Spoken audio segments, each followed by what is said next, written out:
Well-known fascist and MAGA cultist Marjorie Taylor Greene was recently humiliated publicly during a congressional hearing by a Democratic witness. Intrigued? Then pop your popcorn, hit that like and subscribe, and enjoy the video.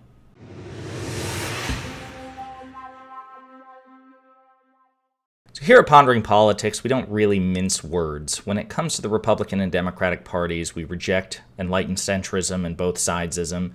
The Democratic Party is certainly not above reproach. It's not above criticism. It does, and will continue to get things wrong along the way. There's plenty to criticize.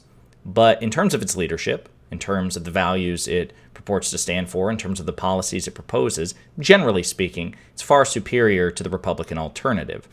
And this asymmetry in terms of competence, values, record, principles, things like that, is pretty demonstrated in the character of Marjorie Taylor Greene, who is a very prominent MAGA cultist and member of the Freedom Caucus in the Republican Party.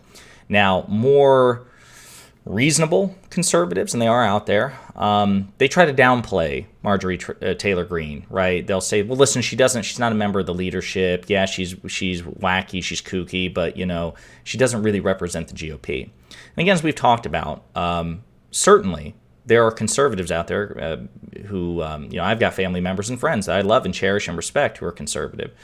But in terms of its leadership, Marjorie Taylor Greene is emblematic of the Republican Party leadership. She is a major player in the GOP. She's a favorite of Donald Trump, who is himself the leader of the Republican Party.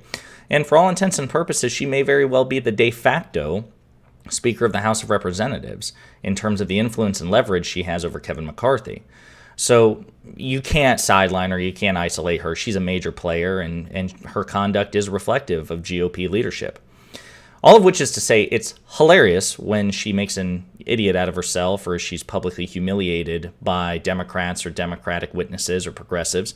And all of this happens all the time because she is really profoundly stupid in a way that nobody in the leadership of the Democratic Party is. It's orders of magnitude difference. And a great demonstration of this is a recent congressional hearing. Okay, again, Republicans, particularly the MAGA faction, control the House of Representatives, and they're doing everything in their power to, politically attack President Biden, to try to stunt the Democratic agenda. And they just held a hearing on the increase in left-wing violence. That was the topic of the particular hearing. And so the minority party, the Democrats, are able to also call witnesses, and they brought in Amy Spitalnik, who is a human rights advocate. I think she worked for a New York attorney general, I think at some point.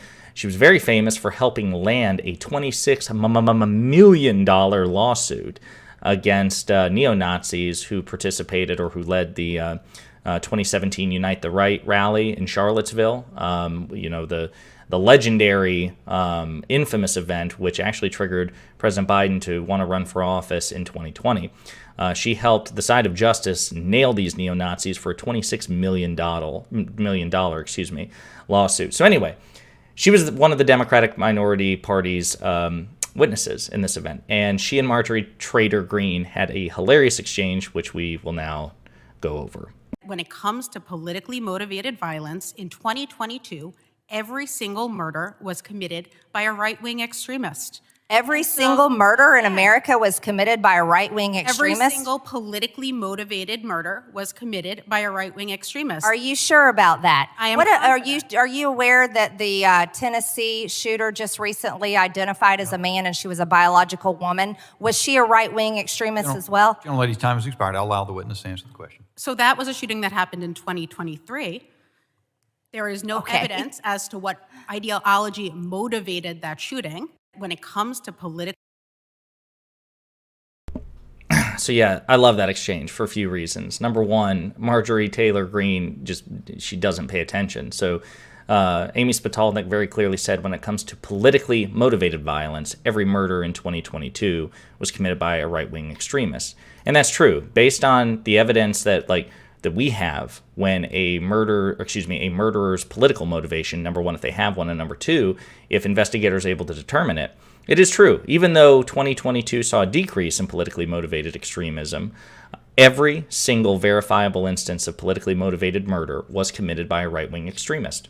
Is it possible that left-wing violence slipped under the radar, or somebody committed murder in part because of a left-wing motivation and investigators weren't able to verify that? Possible. But the facts are what the facts are. In terms of verifiable facts, there is an overwhelming bias that right-wingers are more likely to commit politically motivated murder. This goes back to the fundamental asymmetry that I've mentioned before. The fact of the matter is, the right and left are not equally bad in the United States. The Democrats and Republicans, not equally bad in the United States. Leftists are certainly not above violence. Leftists are certainly capable of violence. But the asymmetry in terms of the frequency of violence and the extremes, the magnitude. So, you might see a leftist protester affiliated with Antifa, for example, throw stuff at, a conservative target, or, somebody like Richard Spencer, a neo-Nazi. And plenty to criticize there if it gets violent. But right-wingers are just more likely to commit murder for politically motivated reasons. And Marjorie Taylor Greene doesn't like that, and she tried to dunk using the Nashville shooter in 2023. But as Spatalnik points out, 2022 and 2023 are different years, number one. And number two, we still have no proof that the shooter was motivated by some sort of left-wing ideology when they did what they did.